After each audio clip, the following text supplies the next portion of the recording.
Welcome, everyone, and thank you for joining us today. Before we begin today's webinar, Osteoporosis Canada acknowledges the land that our office is located in Toronto are on is the traditional territory of many nations, including the Mississaugas of the Credit, the Anishinaabe, the Chippewa, the Haudenosaunee, and the Wendat peoples, and is now home to many diverse nations, Inuit and Métis. We also acknowledge that Toronto is covered by Treaty 13 with the Mississaugas of the Credit. Hello, and thank you for joining us. My name is Tracy Napoli, Director of Fund Development and Marcom at Osteoporosis Canada, and I will be your host for today. Thank you to thinkbeef.ca for their partnership in helping make this cook-along happen. In addition to everyone who will be cooking along today, we have Zoom attendees, and we are also live streaming this webinar on Osteoporosis Canada's Facebook page. So a big welcome to everyone who is watching. This webinar will provide general information about cooking and food knowledge. It is not intended as individualized health or nutrition advice. So if you have questions about nutrition, consult a physician or a registered dietitian. If you have questions during the webinar, and if you're watching on Zoom, you can enter questions by clicking the Q&A icon at the bottom of your screen. And if you're watching on Facebook and have a question, just pop the question in the comments section, and we'll do our best to answer as many questions as we can during the webinar within the time available. Nutrition is a key component for strong and healthy bones, as well as in the prevention and management of osteoporosis. Calcium, vitamin D, and protein are essential nutrients for proper bone health. For many people, including older adults, oftentimes people stop making meals with all the nutrients they need for good health, including bone health.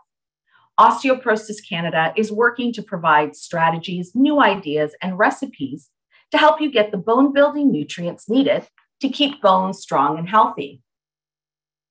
Osteoporosis Canada recommends including protein daily in your diet to benefit muscle and bone health. For overall health, Canada's Food Guide recommends including protein at every meal. Some examples are beef, eggs, fish, poultry, pork, tofu, legumes, nuts, milk, yogurt, and cheese. Beef has many essential nutrients packed into each small serving and provides nutrients that are difficult to get from other foods like iron, zinc, and vitamin B12. Eggs are an excellent source of protein and contain healthy fats and many nutrients like vitamins A, D, E, choline, iron, and folate. So let's get cooking. Today's featured recipe is fast fry steak and eggs, a hearty protein-packed one skillet meal, which is perfect for breakfast, lunch, or dinner. And each serving has 42 grams of protein and 225 milligrams of calcium. Now you can get this recipe or other recipes on the Osteoporosis Canada website by visiting osteoporosis.ca/recipes. I'll be sharing the link to this recipe in the chat and in the comment section on Facebook. It's now my pleasure to welcome Emily Richards, a professional home economist, freelance food writer, chef, and she is the author and co-author of 10 cookbooks. Emily also writes and develops recipes for print and online publication that includes everyday cooking and healthy eating and can be found on TV, radio, and webcasts just like this one. So welcome, Emily, and a big welcome to all our cook-along cooks today. Hey, everybody. Glad to see you. And thanks for joining us. Thanks for joining me and cooking in your kitchen. And for those joining the webinar, thanks for joining us for this fun cook-along and easy cooking along, might I add, because this is a fast dinner, breakfast, or lunch, as Tracy mentioned. And one of my favorites, when I worked in restaurants, steak and eggs was very popular on the menu. And you can make it at home quite easily. So our cook-along participants have the groceries at home ready to cook. And you guys can ask questions as we go along. So feel free to unmute yourself and you can ask. If anyone in the webinar has any questions, please feel free, and we'll try to get to your questions as our time allows. So let's talk steak. So this recipe is fast fry steak and eggs. So you might go into the grocery store and start looking for fast fry steaks and you might not find them. So what is a fast fry steak? A fast fry steak is basically exactly what it sounds like. It's a steak that cooks quickly because it's thin. And also it comes in a few different shapes and sizes. And by that, I mean, it's different cuts of beef that we're looking at. So our participants got a top sirloin steak. So that's what I have in front of me here. It's covered with a little bit of plastic wrap. And what we're gonna do is actually convert this into some fast fry steaks. So in order to help us out, what we're gonna do is actually tuck this into the freezer just while we prep all our other vegetables, because that's gonna firm it up a little bit and make it easier for us to cut it into 4 little steaks, okay? So I'm gonna pop mine into the freezer. You guys put yours into the freezer as well, and we'll come back to it.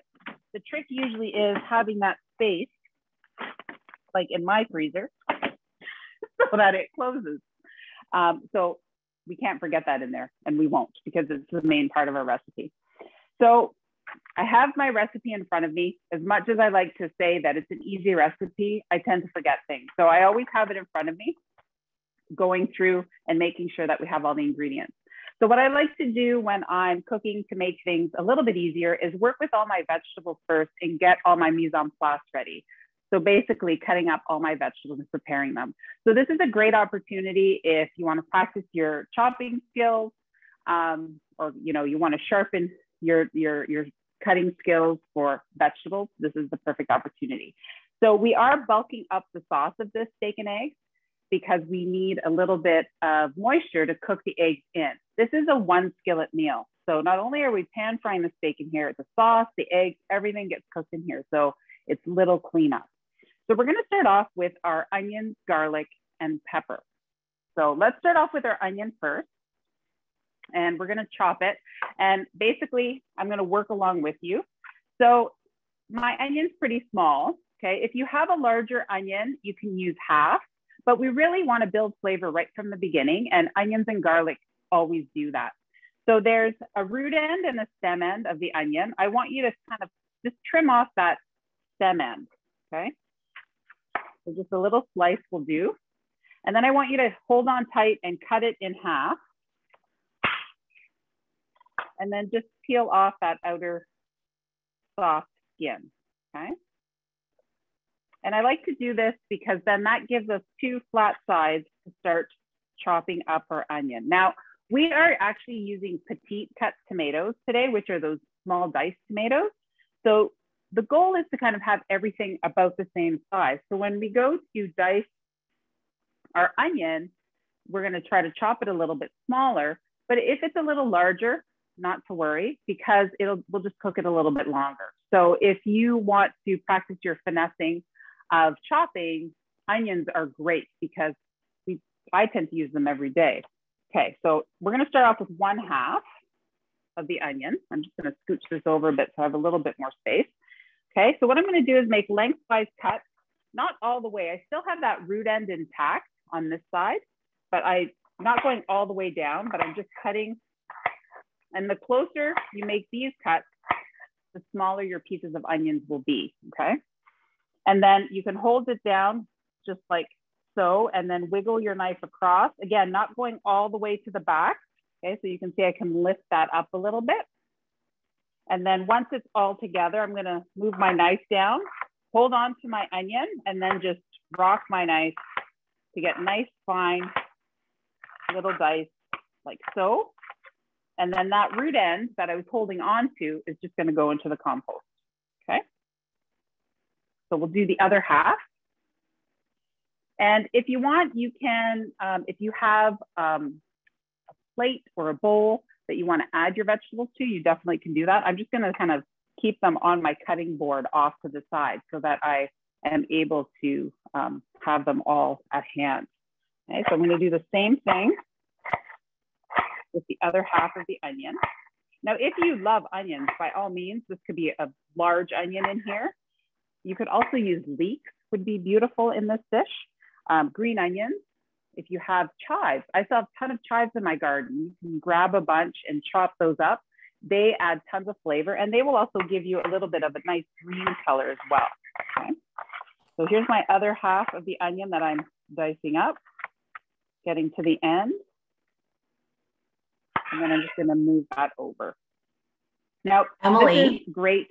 Emily, yeah. Sorry, it's Tracy. I saw Kate. She she was, because I think the onions, right? Do you have any tips so that people don't get all teary while they're, or maybe if you need a good cry, it's all good. Well, it's Tuesday, right? Tuesday's crying day, isn't it? Yes, it is. Right now, what is happening, if you have fresh onions, which you more than likely do, we've just kind of come off crops being harvested. All the onions are pretty much fresh, regardless of, most of the onions we have are local and they're fresh. So when you cut into them, they definitely will be a little bit more pungent than maybe in February, for example, because they've been around in storage for a while. The other thing is having a nice sharp knife. So it could be signs that you need to sharpen your knife. So Kate, you might need to bring them to my house to get sharpened. The other thing you could always do, if no matter what you try, you're always crying, you could tuck them into the refrigerator before you start chopping them, because that little bit of cold will kind of seal off the cells. Go back to your grade 9 science and think of that, the cell structure, you're chilling them. So when you cut into them, the fumes essentially won't come out as quickly as if they were at room temperature. So there's a few things, but if you want to look really cool, you could always just get those onion goggles and put those on. They're like a suction around your eyes. And I've seen lots of people use those too. So, or get somebody else to chop the onions. If you live with somebody else, get them to do the dirty work for you. All right, so from our onions, we're gonna move to garlic. So this recipe calls for 3 cloves of garlic. Now they could be huge cloves, they could be little cloves. And if you're not a fan of garlic, you could use less cloves. I have 1 really large clove and a smaller clove. So I'm using 2 because it makes up the difference for the 3, okay?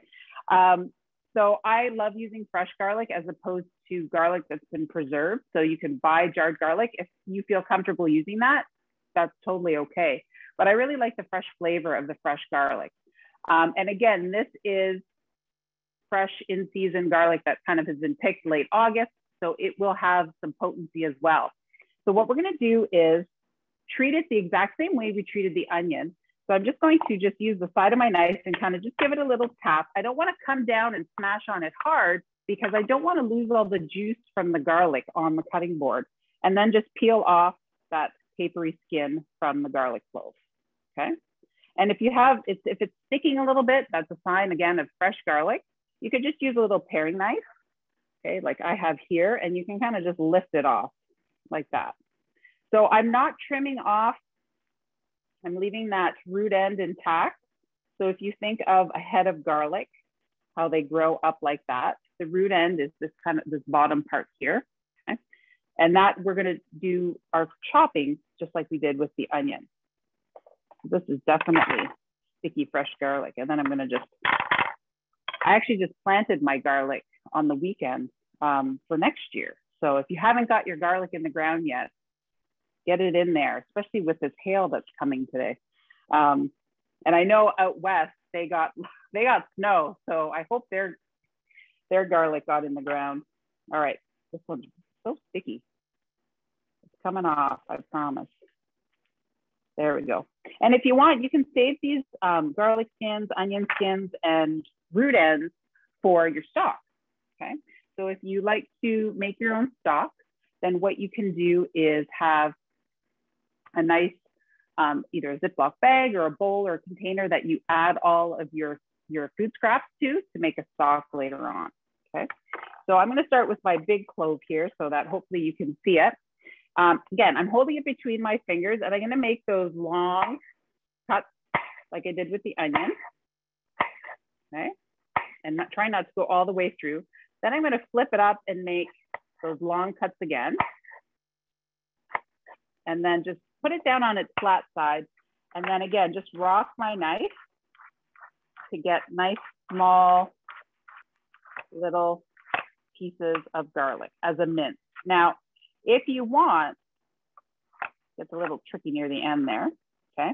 If you want it smaller, which you totally can get it smaller, just make that little pile come together and then just rock your knife back and forth. Okay?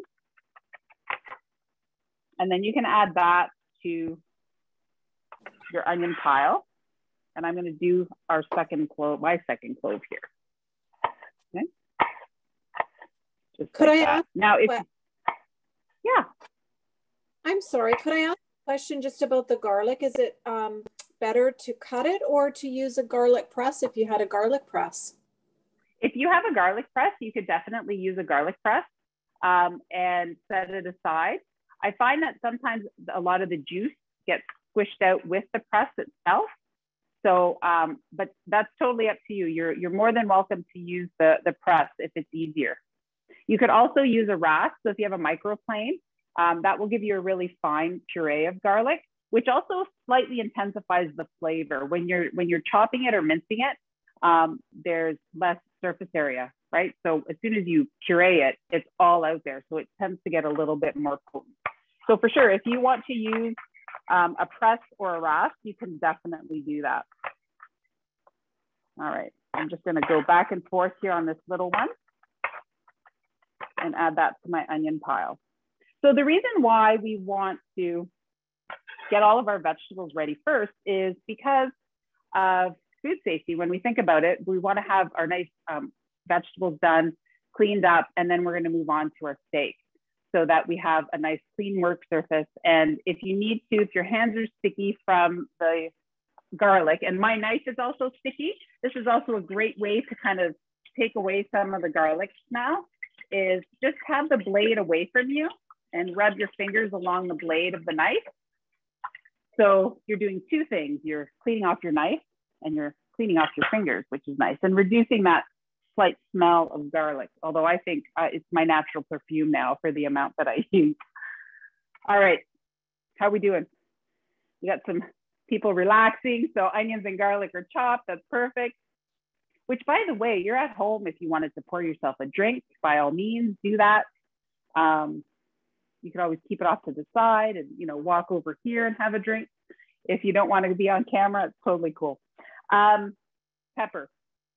So we're going to use the yellow pepper. It could be red, green, orange, whatever type of pepper you might have. This could be zucchini. This could be an eggplant. It could be really whatever vegetables that you want, that you have in the crisper. We've called for peppers because they have great vitamin and mineral value to us. The color is going to be spectacular with the tomatoes, but really this could be kind of a clean out the crisper sauce if you wanted to. So if you have some other vegetables, even leftover roasted vegetables, you could do that in the sauce. So we're going to cut the pepper. There's lots of ways to cut peppers. So however you feel comfortable, you do not have to cut it this way. I like doing this because it usually doesn't leave a big mess on my cutting board. So I like to just hold it and cut it the quarters off so that the seeds stay in the stem, because they're always attached to the stem here in the middle, okay? So once I have that one side exposed, I can just follow that all the way along, okay? And then cut off the end, and all my seeds stay intact and I don't have a mess on my cutting board. Okay, and you can actually keep the center stem and seeds, because if you were to be roasting vegetables and add them to a vegetable broth, they would add really, really nice flavor, okay? Because you'd be straining it off anyway, so it's lovely to have on hand.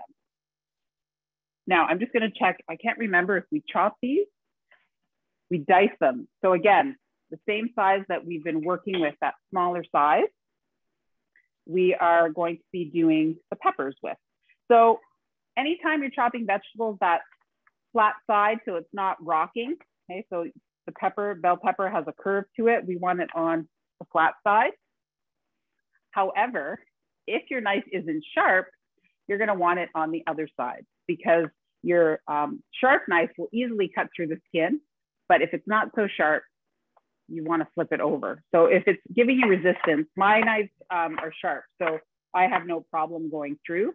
But if your knife gives you a little bit of resistance here, flip it over, hold on tight and cut it this way, and you should have no problem, okay? So what I'm doing is cutting into strips first before I dice it, so that then I can kind of just stack those little strips together, okay? And then create that little dice, just like that. So again, just rocking my knife and making those little pieces of pepper. Okay.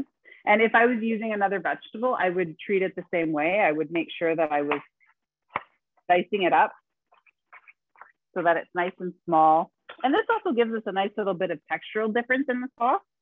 So it is a little bit of a whole meal because we have our vegetables in there as well as our protein. We're doubling up on protein here. So this is definitely a wonderful, hearty, protein-rich dish. And for those of you that love talking about make-aheads and freezers, guess what? This one can be done too. I know you may not think that it could be done, but it can be. I'm all about trying to help out. Although I don't know how much freezer space people have now. I've noticed that a lot of people are starting to get ready for the holidays. So their freezers might start to be getting a little bit more full. All right, so I'm almost done dicing up my pepper here. The other thing you'll notice is that I have all my ingredients out at room temperature outside of our steak that's in the freezer. And that really helps things come together quickly. So if you're wondering about, how you're going to get dinner ready quickly, one of the things that you can do is kind of have everything out in front of you so that as it's coming together, you know what you've used, especially if you're following a recipe. And things tend to happen a little bit faster, okay? So we're done. We're not done our chopping. We want to chop our basil, okay? Let's get that out of the way too. And this could be parsley. This could be cilantro. This could be a little bit of mint would be really nice. So totally up to you. But I'm going to take the fresh basil leaves and pinch off some of the larger ones. I'm going to save the smaller ones for us to add as garnish later. So we need about 3 tablespoons. And I'm all about having lots of flavor. So fresh herbs, the more the merrier. So if you chop an extra couple tablespoons, that's totally okay. Okay, because it'll have more flavor. If you wanted to make this dish again and you didn't have fresh basil, you could use some dried basil in here. Okay, that would be lovely. It doesn't have the same sweetness as fresh basil, but it certainly would add some flavor. Fresh parsley is always my go-to. So I've just kind of cut the leaves in half and pinched them all together. You can roll them up if you wanted to. And then again, I'm just rocking with my knife, making nice little slivers in the basil. And because we want this chopped, you could leave it like this if you wanted to. It'll be kind of long and wispy.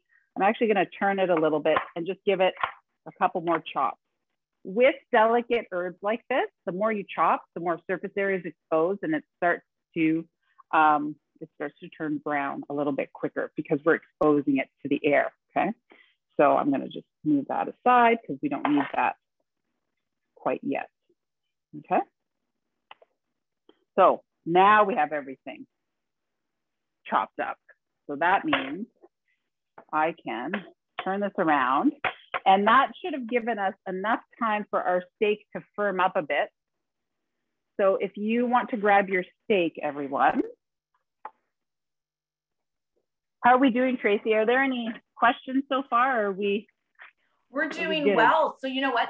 Let's explain to everyone why the steak is firming up. Okay, perfect. So we have a top sirloin grilling steak, which, as you know, when you buy steak, it can be in different thicknesses. And in our recipe, we called for fast fry steak. So fast fry steaks are a little bit thinner. So they're usually sometimes very thin. So almost scallopini thin. They could be about 1/2 inch thin. But our steaks are closer to 3/4 to 1 inch thick. So that's not quite fast fry. So fast fry means that you can literally kind of brown it on both sides and it's done. In our case, that's pretty much what we're doing, but then we're slipping it back into the sauce to add some flavor to it. Now, top sirloin and strip loin, for example, are grilling cuts of meat that you would purchase. You could add a little marinade for flavor, but they're a nice tender steak, great to throw on the grill for barbecuing or in a pan to sear on both sides and enjoy as a steak. So because we have a whole steak, we need to create a fast fry steak. So I have some examples of fast fry steak because I thought it would be great to show you what you're looking for in the grocery store.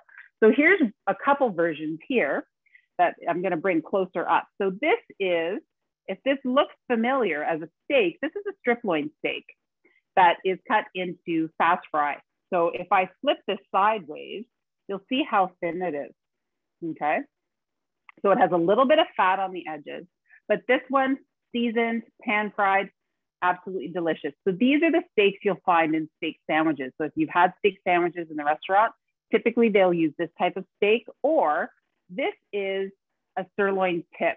So not what we're using top sirloin, but sirloin tip is a marinating type of steak. So that typically is a steak that you might use for a roast, so that you sear the outside and then you cook it in the oven.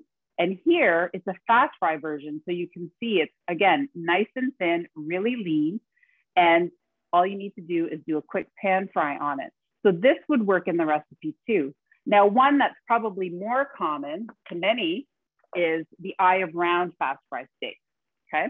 So I have an example of that right here. You can see it's got the shape of the eye of round and it's cut really, really thin. The reason why I didn't take this one out of the package is because I also wanted to show you, see that lovely little maple leaf right there with the AAA? That's how you know you're getting Canadian beef. And that's really important because we're supporting our local farmers that work hard for their families and for our families to create these delicious meals. So all these steaks could work in this recipe because they're nice and thin and we're cooking them quickly. So that's what we want to do with our steak. Why was it in the freezer? Because the meat at room temperature is a little bit soft and it would be a little tricky for us to cut into a thinner steak.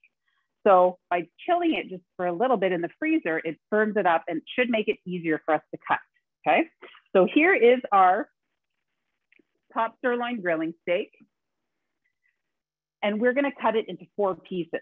So to make our life easier, we're gonna cut it crosswise first, okay? So we're gonna essentially cut it in half and try to eyeball it because one side might be a little bit larger than the other side. So you can see this is a little bit more of a tail end piece here. So you can just kind of guide your knife a little bit so that everybody gets about the same. Now, because we're using a double protein here, you don't need to have a pound or 16 ounces of beef because we are kind of stretching it out a little bit because we have the protein of the egg in there as well. So you can actually reduce the amount here, which is fabulous because you're getting the benefit of the protein and the lean beef as well as that creamy richness of the egg. So it goes really, really nicely together. So this is about 375 grams, which is perfect for the recipe. Okay, so one at a time, take your 1/2.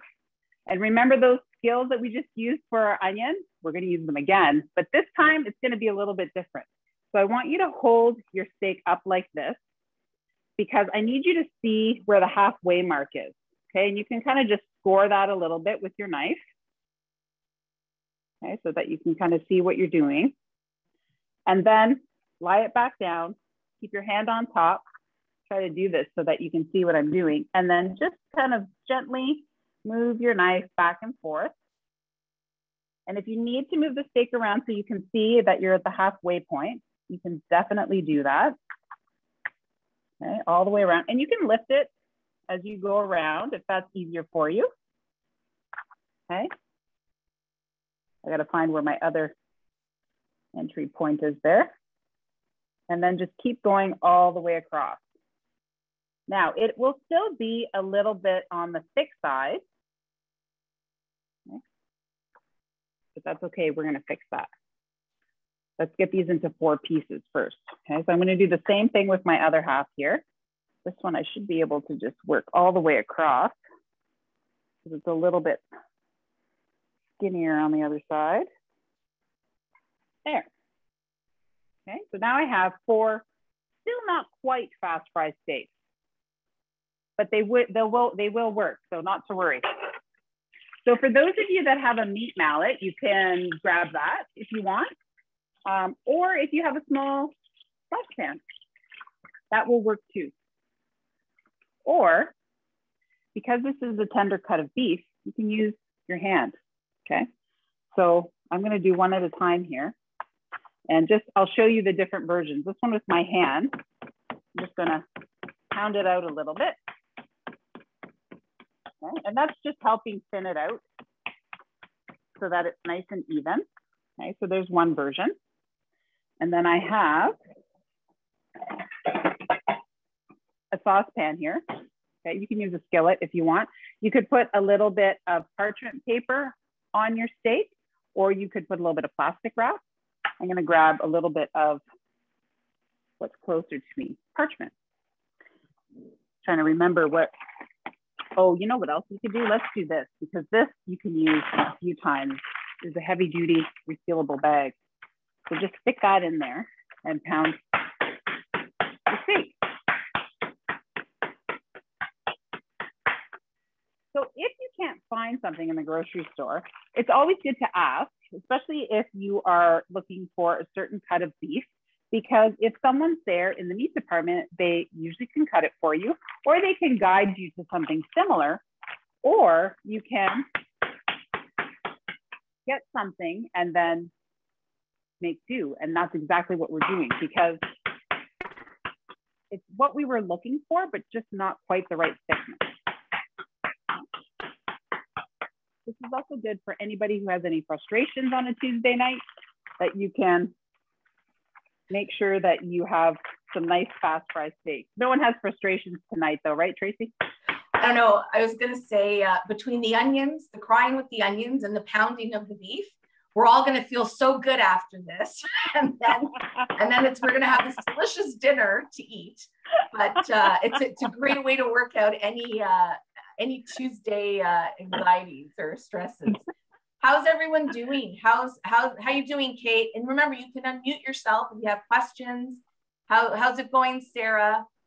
Super well. Loving awesome. Oh, good. And Pamela, you're doing well too. And we've got awesome. And we've got Joyce. Joyce was there. She's out of the shot. There's Joyce. We're good, Joyce. Oh, look at, put your meat up higher. Good job. Good job. That's excellent. Right, Emily? Yes, I have to change my view here so that I can get a closer look at everybody. There we go. Awesome. Love it. And you can just leave them right on the cutting board that you're working, because we're going to season our steaks before we get them into the pan. So just to make your life a little bit easier. Okay, so this is where I take a look at the recipe and make sure that I don't miss anything. Okay, well, you do that, Emily. Oh, sorry. I'm just going to let everyone know who's watching that we're going to do a purple apron giveaway. So if you registered and you're watching via Zoom and you're on at the end of the webinar, I will pick a random name and I will ship you one of our Osteoporosis Canada purple unbreakable aprons. So stay tuned for that. But Emily, how are you doing? I think you got everything. I think I got everything. I always like to make sure, because you never know. So we are going to get cooking. This is the part that's, the best part, because we've done our work. Now we can just add everything to the skillet. So we are going to be making sure that we get a nice caramelization happening on the steaks themselves. So I want you to have a plate, a little piece of foil, and some tongs handy, okay? Because we're going to be browning them and then removing them. So remember, I said those fast fry steaks do not need a lot of time to cook. So we want to brown them to build that flavor right from the get-go. And then we're going to take them out and then put them back into the sauce. But first, seasoning. So we're going to add, very simply, some salt and pepper and some Italian seasoning. Italian seasoning is a mixture of different herbs like thyme, oregano, sometimes marjoram, basil. And it's fabulous because all of that works really nicely with the beef and all the other flavors that we're using in the dish. So the recipe calls for half a teaspoon of each, but it's divided. So we're only using 1/4 teaspoon on our steaks. So I'm just going to sprinkle my salt and pepper on this side. And before I flip them, I'm going to sprinkle, we need 1 teaspoon of our Italian seasoning, and we're going to sprinkle on that side before we flip them, okay? And I am using a neutral oil because I want all the flavor of the beef to come through and the vegetables. So I'm gonna add a tablespoon of canola oil into my pan, and I am using a nonstick skillet. So you don't always need a nonstick skillet for something like this, but because we're not using very much fat in it, it really does help kind of prevent things from sticking. But if you don't have a nonstick skillet, totally okay. It will still work. You might just have to leave the steaks in a little bit longer to create that nice caramelization happening on the outside. So I want to make sure that that's at about a medium-high heat to heat up. And I'm going to flip over my steaks and we're going to season the other side. Okay. Now, a large skillet is what you'll need for this because we want to try to fit all 4 of these steaks inside our pan. And if it doesn't, it's not the end of the world. We can do it in batches, okay? We can do kind of 2 at a time. So there's my salt and pepper, and there's my Italian seasoning. Now, if you wanted to change up the flavor of this, you could still, same vegetables, but change up the seasoning because this would be delicious with some herbe de Provence if you had it, a slight twist from Italian to French, or Cajun seasoning if you wanted to kick it up with a little bit more heat would be really nice with the steak. You could also go something a little bit different and use some curry seasoning. Curry spice on here would be absolutely delicious with these flavors as well. So you can really kind of just change it up. Or if you don't have any of the mixed spices, a little thyme, basil, a little bit of cumin, anything like that would work really well with all the flavors that we have going on here, okay? So I'm just kind of putting my hand over. I feel some nice warmth in my pan and hopefully we'll get a nice little sizzle. There we go, that's what I'm looking for. And I'm going to start browning. And I hope you guys are all able to start browning. You might, I know some of you are working at your counters. You might have to go closer to your stove, which is totally okay. And now I'm gonna move this way so that I can bring this closer. There we go. And now we're in full view. Okay. So we're just gonna brown these up. So we're looking for that nice kind of golden color to come through. And this is really where you start to build flavor, not only within the steaks themselves, but also within the dish, because that caramelization that's happening on the steak will stay in the pan and then add flavor to the sauce as well. And that's really important when we're working with these 1 skillet meals, because all that flavor is going to be in there and we want it all to come back out, okay? So when do we flip these? We want to make sure that we get a good color on them. And another reason why we don't want to use a lot of oil is because we don't want it splattering around. We really want to focus on getting the meat that really nice golden color. And you'll start to see with the fast fry steaks, or any steak really that you're cooking, is that it starts to cook on the outside on its way in. So when you look at the edges, they'll start to brown. That's a good sign. You know that it's going to be ready to flip. Now, of course, you can always peek. There's nothing wrong with peeking. So you can go in with your little bit of tongs there and give them a little lift, okay? I want them to be fairly even. If you have an older pan, sometimes it doesn't sit flat, so you might not get an even browning, which is totally okay, but I do want them to have some golden brown on them. So I'll flip these and I'll show you what I mean, okay? Just like that. So you can see, if you take a close look there, around the edges have the little bit more deep caramelized color on them, that deeper golden. And if you're using a cast iron skillet, you definitely would get that color right through. It's also an easy way to get a little added iron if you're cooking with cast iron, okay, in your diet. So we're looking to have both sides nice and golden brown. And you can't go wrong when you hear that sizzle. You know that it's already starting to smell good. I'm sure everybody's kitchen is already smelling wonderful. And if you're cooking for anybody, they might come closer into the kitchen because they can smell the steak. I've told everybody to stay away, so no one's coming in my kitchen. You don't have to worry about that. Just a reminder for people, if you have questions, you can pop them in the Q&A button or even in the chat, and we'll be sure to ask Emily. But Emily, let's say you don't want to make 4 portions and you only want to make 2 portions. I know we haven't finished the recipe, but pretty simple, right, to divide this? Yeah, yes, this recipe is super easy to divide for 2 people. You basically would have the amount of steak and the eggs. However, I would actually leave the sauce the same because it just gives you more sauce. And then you can actually freeze that sauce. And that's what I wanted to tell all our make-ahead lovers, because I know there's lots out there. I'm going to take off my steak because I'm going to bring this closer to show you that nice caramelization that's happened in the pan. Okay. Now, I also, if you are worried that you didn't flatten them as much as you think you should have, don't worry, because we want them to go back into the sauce and finish cooking. So they don't have to be, you know, fully cooked at this point, but basically they are, because they are quite thin. And then just cover this with foil. Okay.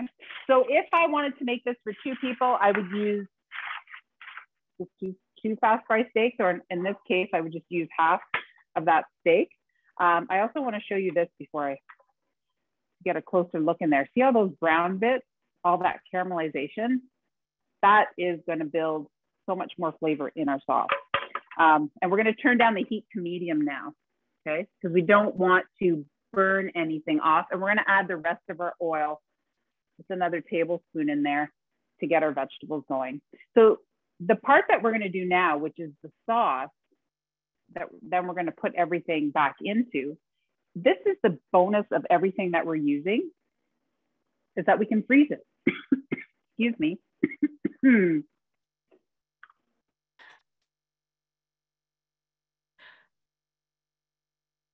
That's okay. We'll just wait while Emily just has a quick break right there. How's everyone doing? Emily, want me to take over? Yes, there we go. Kate, you can take over. How's it going? I'm good now. My coughing fit is over. That's the juices popping up. So now I can add my vegetables. You know how sometimes that little tickle in the back of your throat, you're like, oh, it's gonna go away. Didn't go away. It may come back, just so you know. So once your pan is, it should technically still be hot, because, you know, we just browned the steak in there. So we reduced it to medium. And that's because we want to soften our vegetables. And also that little bit of liquid that is in our pepper and onions is going to come out of the vegetables and help release all that caramelized brown bits from the steak in there. So you can see how nice it gets, lovely and coated. So really what we are doing is softening our vegetables. Now, if your pan is still a little too hot, you'll get a little bit of color on here too, which is not a bad thing. So don't worry about that. It will just add a little bit more flavor to it, okay? But you do want to be stirring this, because I've diced everything up on the fairly small side. It shouldn't take long, about 3 to 5 minutes to get nice and soft. If you happen to chop everything a little bit larger, it may take just a little bit longer to soften them, okay? So there's really no right or wrong, whether you chop them larger or smaller. It's just about the timing. So if you're trying to speed things up, sometimes you chop things smaller, but then you have to remember it may take you a little bit longer to get there because you're chopping everything smaller. So the prices you have to pay for, you know, an easy dinner. All right, so tomatoes. How's everybody doing? You got your onions. I see everybody stirring, so I think we're good. Everyone's on the stove. Tomatoes, petite cut tomatoes. They are small diced tomatoes. So that means that they're jam-packed in this 19-ounce can. It's a smaller can size that works beautifully for a dish like this because it's not big chunks of tomato. Now, if you wanted to use fresh tomatoes, you definitely could. You can even use grape tomatoes here. You'd need a couple cups. The only difference if you're using fresh tomatoes is you won't get as much juice in there, where you were getting that lovely juice in these tomatoes, but also they're seasoned a little bit. They have, these ones that I have a little bit of garlic and oil in them that will only benefit, you know, the dish that we're making. You could get petite cut tomatoes that are stewed, that have some onions and celery in them. You can get Italian seasoned, you can get chili seasoned. So you could really just change up, again, the flavor of this dish based on the tomatoes that you're using. Now, if you really want to go crazy, you can actually use salsa for this recipe. I know, I just blew everybody's mind. You can use a jar of salsa. And if you want to spice it up, hot salsa, or just add hot pepper flakes. It's easier, to a mild or medium salsa. and you can do the exact same thing. So it's really all about cost. We're actually using quite value rich dish or ingredients. And by value rich, I mean, it's basically saving some money for you in the sense that we're using cuts that have value because they're typically a little less expensive, but we're extending them by, again, using a thinner steak and having a full meal. So things like canned tomatoes definitely do that as well. You know, you're only paying $1 for the tomatoes, where salsa might run you a little bit more. So I always love having the option. Okay, so I have some nice color. I've picked up a lot of golden brown from the bottom of the pan. So if I look at the bottom, what I showed you earlier, and I'll lift it up here again, it's all gone. Okay, and that's why the vegetables have this golden color, because from the bottom of the pan it's there. So I'm going to add my tomatoes in here.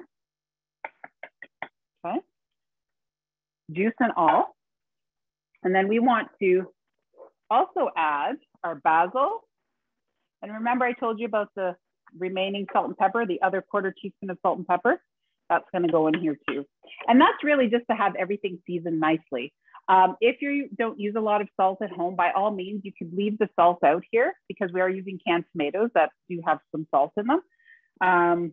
But I like to have it balanced and seasoned together. So that's why I split up the salt and pepper. So in goes my basil, that nice bit of freshness. I'm gonna actually turn this back on. I don't think I had a flame under there. And then the rest of the salt and pepper, I'm gonna put in there too. So as I said, if you wanted to spice this up, this would be a great place to add some hot pepper flakes if you wanted to do that. Or even just a splash of hot sauce would be really nice. I know some people like to have that kick when they're enjoying some tomatoey dishes. All right, so we're gonna let this cook away just for a little bit while we get our eggs and our toast ready, okay? And you want to make sure that you leave this uncovered because we don't want it to be too liquidy. We want this to be fairly hearty and almost thick so that we get more of a salsa consistency in the end, which is really nice. All right, so I'm just gonna leave that there while we talk about our eggs, our second protein in here, which is our large eggs that we're using. And we're using 4. So I am making this for 4. If I was using 2, this amount of sauce is a little extra for 2, but again, I just make the whole batch. And what you can do is actually, before you slip the eggs and the steaks in, you can actually take out half of this sauce and freeze it, because guess what? You can make the other 2 steaks another time, which is fabulous. Or you can actually put all 4 steaks in, take them out, freeze 2, and then all you have to do is thaw them, because this not only can be steak and egg, it could be great for a saucy steak sandwich.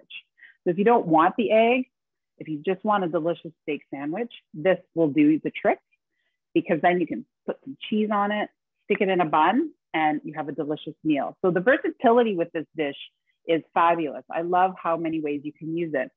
This also has a little bit of a pizzaiolo feel, which is an Italian dish that has almost like a pizza style sauce, the flavorings.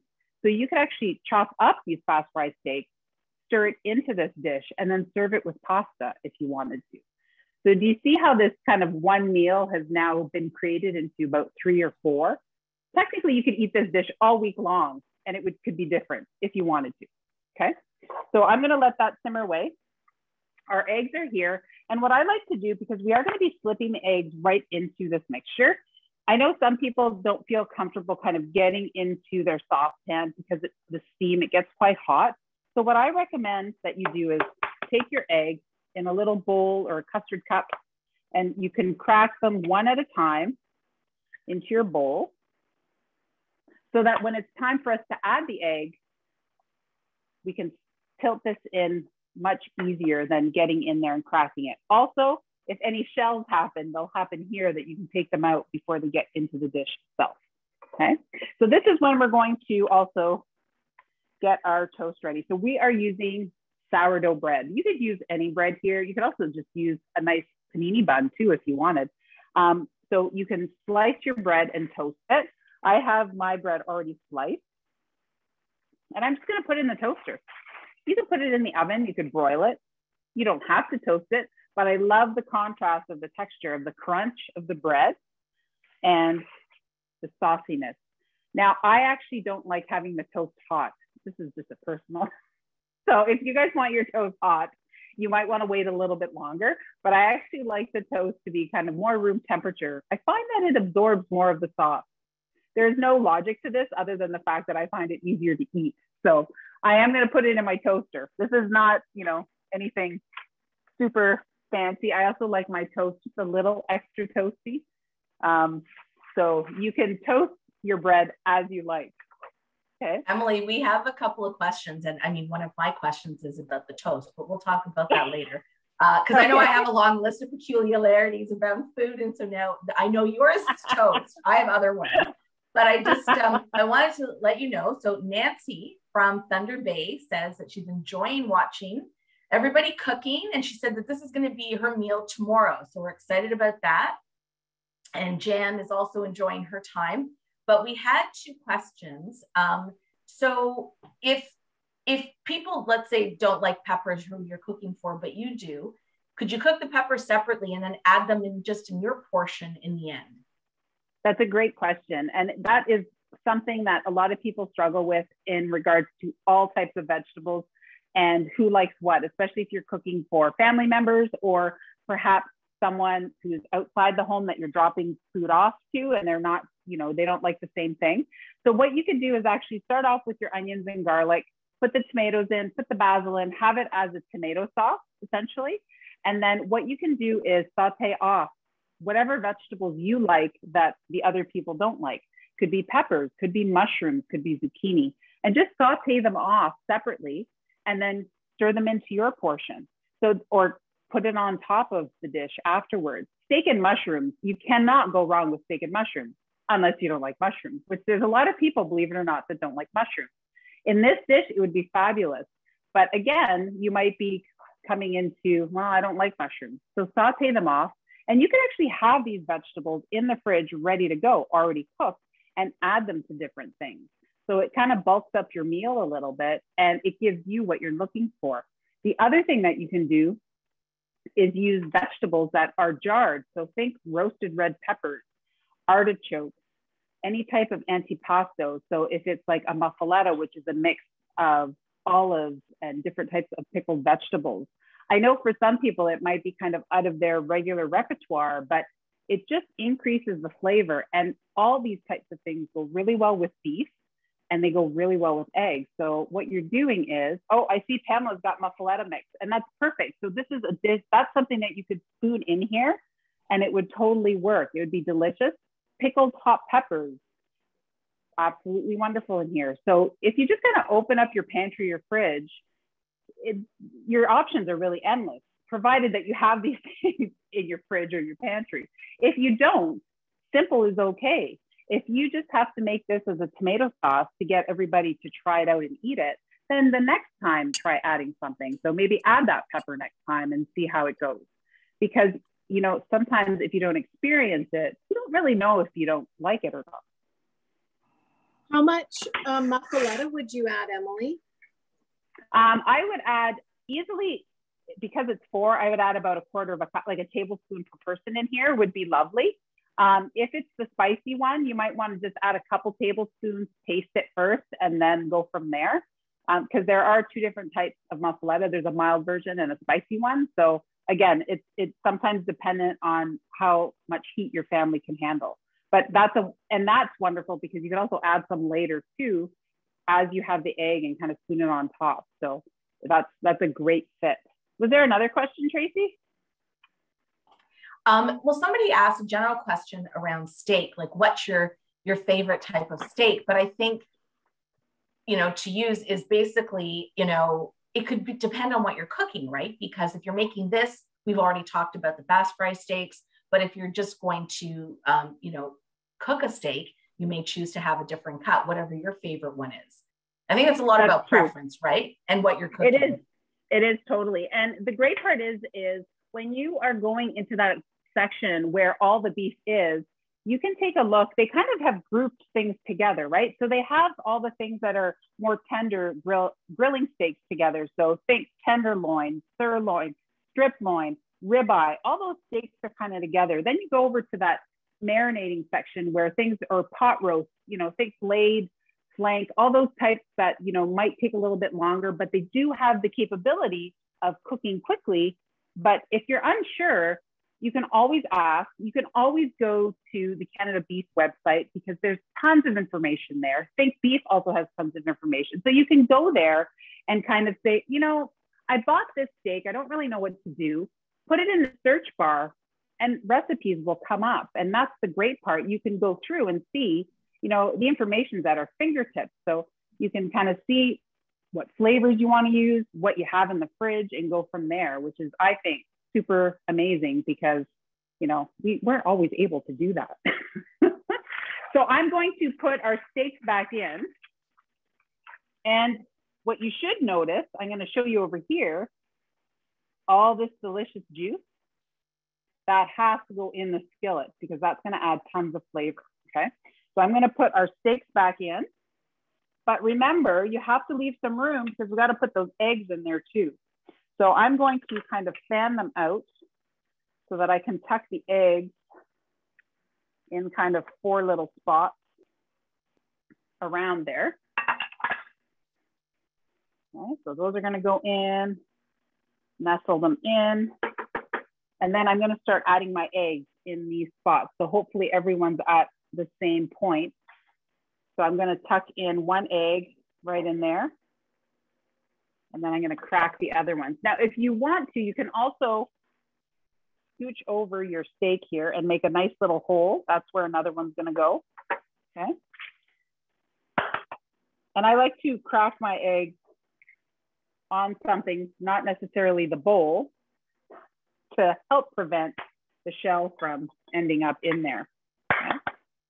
And I am using large eggs. If you have medium eggs, totally will work. If you have extra large eggs, might take a little bit longer to cook. Okay, put this guy in and then move the steak over, and then I should have room for 1 more egg in here. Now, let's say you just want to have steak and no eggs. You don't have to put the eggs in. Or you maybe only 2 of you want eggs. Just put 2 eggs in, okay? There's versatility here for this dish, so you can do what suits you.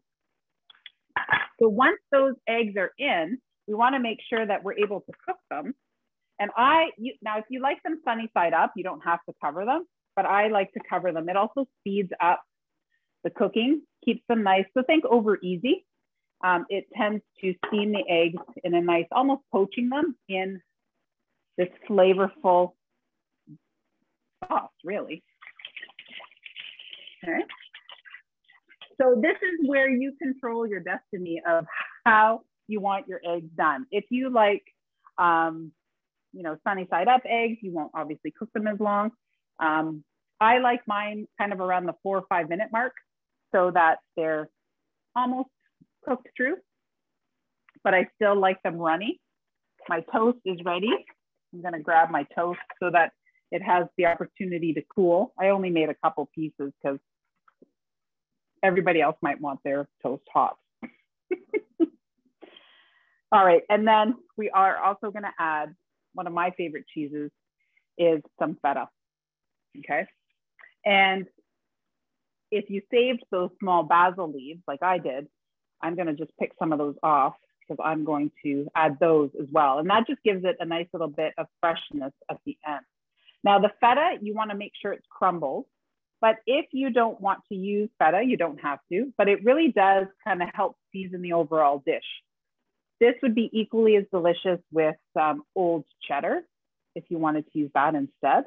You could also, if you want something a little bit more pungent, some crumbled blue cheese would be amazing in this as well, okay? So let's go back to if we wanted to freeze this. If we wanted to freeze this, let's say it's just you tonight for dinner.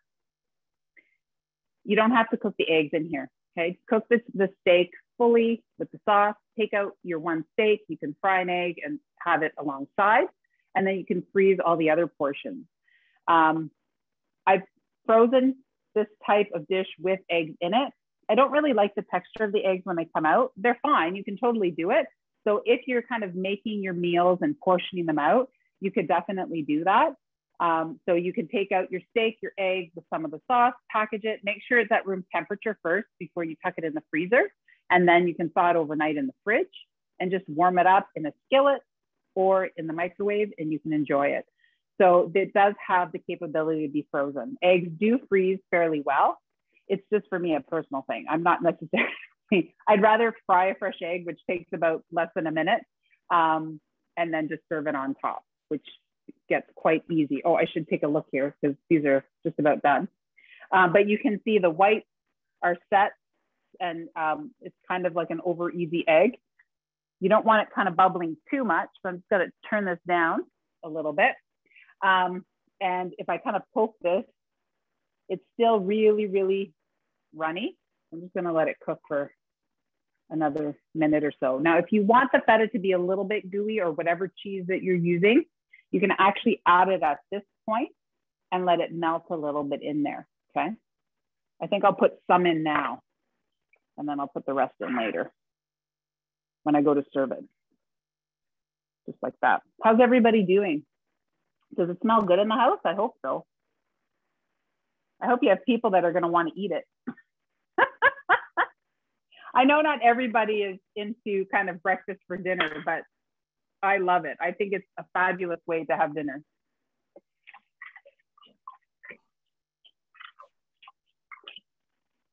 All right. Do we have any other questions from anyone, Tracy? No, just we had a couple on Facebook just saying how much they like the combination of meat and eggs. And so I think if you're unfamiliar with that, it's something where in certain cuisines, it's actually fairly common. And for other people, I mean, it's something new, but it's delicious. And this is why you can have this at any time of day, right? I mean, steak and eggs for breakfast is on the menu in many of this place. Yes. And a couple of the restaurants I worked at many, many moons ago, steak and eggs was probably one of the most popular breakfasts, especially we had a lot of truck drivers that came in and they were kind of getting ready for their day. So they wanted to they didn't want something starchy. They wanted protein to kind of keep them going. And beef definitely does that. And then with the combination of eggs, it just kind of carries you over. And then because we have the vegetables in here with the sauce, you kind of feel full. And it's not a feeling of fullness that's uncomfortable. It's a feeling of I'm full and this is going to keep me going for a while. That's what protein does, which is fabulous. If you take a look, and I know Tracy mentioned it right off the get-go, there's 42 grams of protein in this dish per serving. So that's a great way to start your day or for lunch or for dinner. And especially if you are very active or if you're looking for more lean proteins, this is a great dish to have. So, and again, it's not just this dish. We talked about some of those other ways to prepare it, whether you cut up those fast fried steaks and have it with pasta or serve it over rice, or you can tuck it into that sandwich and have it as like a saucy steak on a bun. So there's lots of versatility here when you think about this combination, or not the combination, even just the steak and the sauce. The eggs are just, to me, almost like an added bonus, because when you cut into it, especially if you leave that yolk a little runny, it's like a surprise sauce that you get in there, which is fabulous. Okay, I think we're good. So I'm gonna scoop some out. I'm gonna sprinkle a little bit of basil, my small basil leaves on here.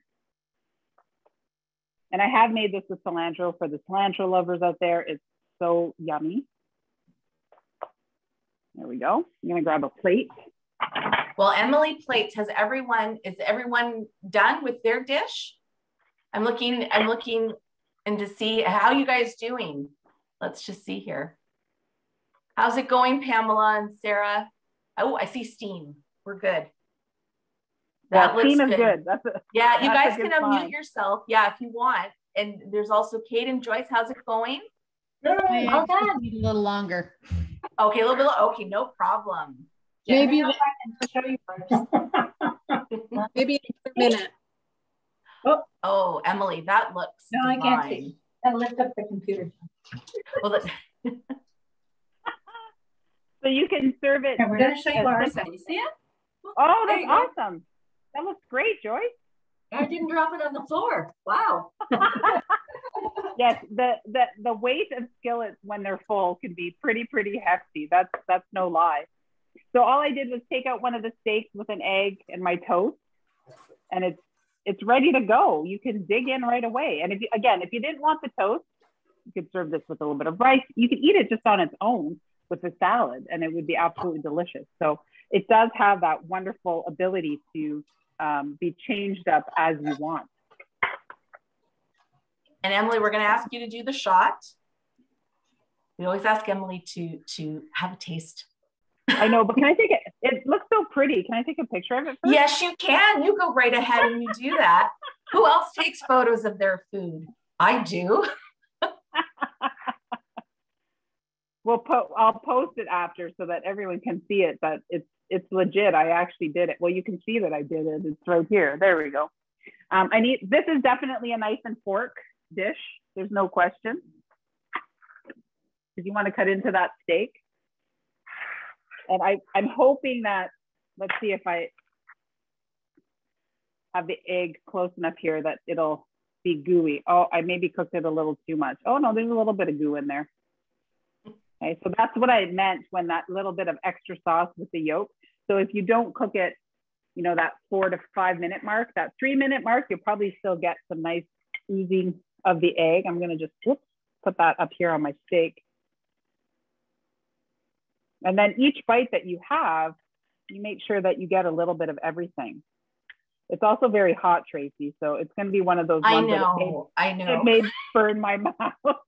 We always ask Emily right as soon as it comes out of a hot oven or stove to go, quick, taste it and tell us all how it is. But I'm pretty sure we all know how it is. But it looks delicious. The best part about this is that the steak is tender because we didn't overcook it. It's just that browning, getting the flavor in there. It gets some of the sauce flavor because essentially then we finish it in the sauce. The eggs have lots of flavor because they're poached in that liquid as well. And then when you eat it with the bread, I'm not going to bite into the bread because that'll be super crunchy, but that combination, it's textural and pleasant.